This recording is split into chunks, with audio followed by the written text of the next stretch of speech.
ඔන්න ඉතින් ගොඩක් කාලෙකට පස්සේ තමයි ඔයාලත් එක්ක ෂෙයා කරගන්න මේ වගේ ලස්සන වීඩියෝ එකක් අරන් ආවේ.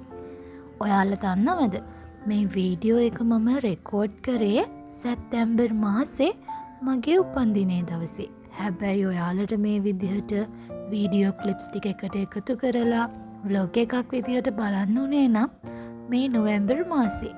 හරියටම මාසිකාමාරක් දෙකක් විතර ගියා ඔයාලට මේ වීඩියෝ එක අද අරගෙන එන්න. අද වීඩියෝ එක ගොඩක් විශේෂයි. ඒ තමයි මම මුලින් කිව්වා වගේ අද මගේ උපන්දිනේ දවස. ඒ කියන්නේ සැප්තැම්බර් 21 වෙනිදා. ඔයාලා මේ දකින්නේ 21 වෙනිදා උදේම උපන්දිනේ දවසේ මම හිතුවා වෙනස්ම විදිහකට මේ අවුරුද්දේ මගේ 27 වෙනි උපන්දිනේ සමරන්න ඕනි කියලා. ඔන්න උදේ පාන්දරම කිරි ආහාර ටිකකුත් හදාගෙන මම හිතුවා කතරගම ගිහිල්ලා කිරි ආහාර බුදුන්ට පූජා කරලම මගේ උපන්දිනය වෙනස් විදිහකට පටන් ගන්න ඕනි කියලා.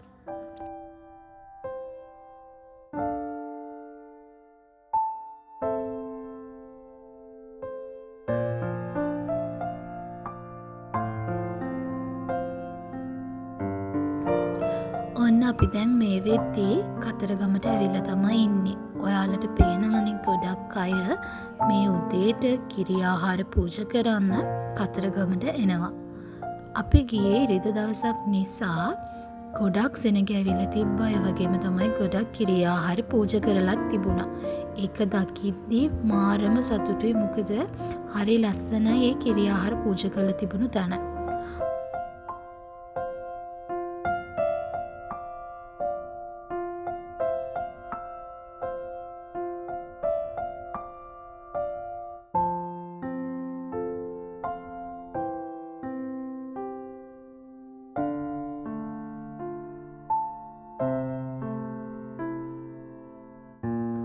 ඉතින් දැන් අපි කතරගමට ගිහිල්ලා කිරි ආහාර පූජා කරලා මල් පහන් හඳුන් කූරු මේ හැමදේම පූජා කරලා ඉවර වෙලා කතරගම පුද භූමියේ පොඩ්ඩක් ඇවිදින ගමන් තමයි ඉන්නේ. මේ උදේ පාන්දර උනත් ගොඩක් සෙනග ඉන්නවා. ආල්ට පේනවා ඇති.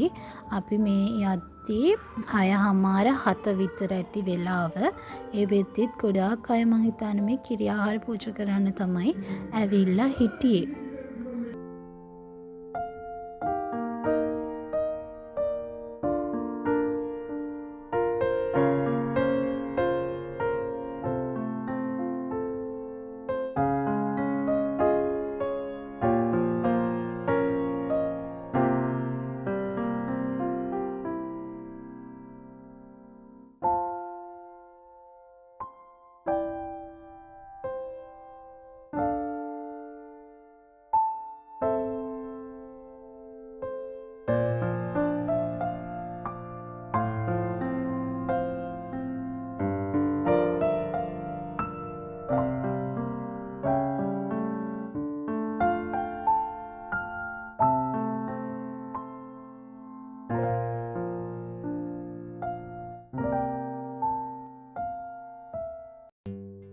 ඔන්න ඉතින් අපි දැන් කතරගමින් එන්න තමයි හදන්නේ.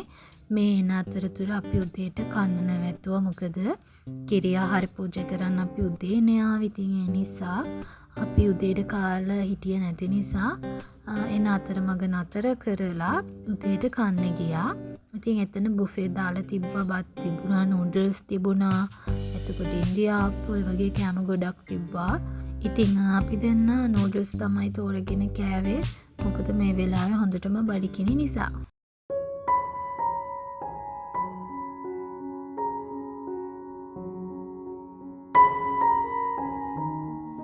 ඉතින් උදේට කෑම කාලා ඉවර වෙලා අපි දැන් මේ ආවා තිස්ස මහාරාමයට. මෙන්න මේ චෛත්‍ය ගාවට චෛත්‍ය වැඳලා යන්න සහ මෙන්න මේ ලස්සන මල් බකට් එක මෙතෙන්ට පූජා කරන්න.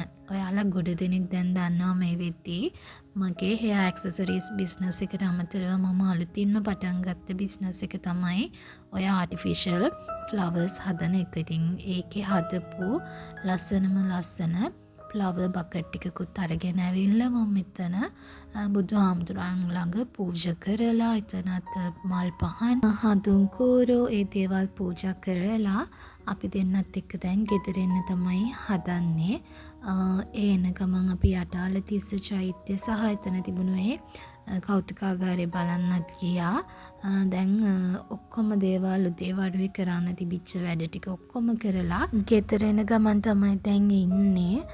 උදේ වරුවේ හිතන් හිටපු ඔක්කොම වැඩ ටික දැන් මේ විදි කරලා ඉවරයිනේ. මගේ හිතේ තිබ්බ විදිහටම අද උපන්දිනේ දවසේ උදේ වරුවේ මං කරන්න හිටපු ඒ දේවල් හරියටම මට කරන්න පුළුවන් වුණා. ඉතින් ඒ ගැන ගොඩක් සතුටුයි මේ වෙලාවේදී.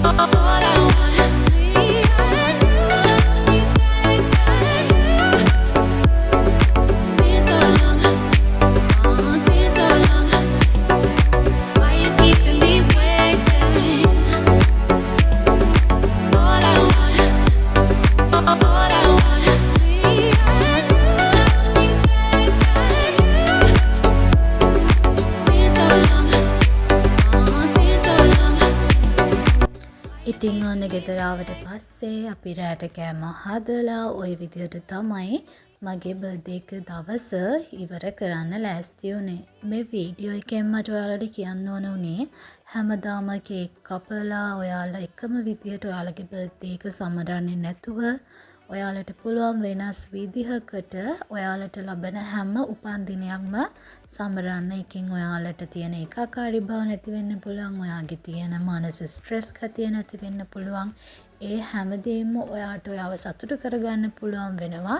ඉතින් මගේ බර්ත්ඩේ එක දවසේ මම ගොඩක් පින් අතේ වැඩ කරගත්තා. උදේ වරුව පුරාම ඊට පස්සේ හවස මගේ පවුල අයත් එක්ක මේ විදිහට කෑම හදාගෙන ඒගොල්ලන්ටත් ඒව දීලා සතුටින් ඒ දවස ගත කරා. එකයි මම ඔයාලට කියන්නේ හැමදාම ඒකාකාරීව නැතුව ඔයාලා වෙනස් විදිහට ඔයාලගේ බර්ත්ඩේ එක සමරන්න කියලා. එහෙනම් ආයෙත් වීඩියෝ එකකින් හම්බෙමු.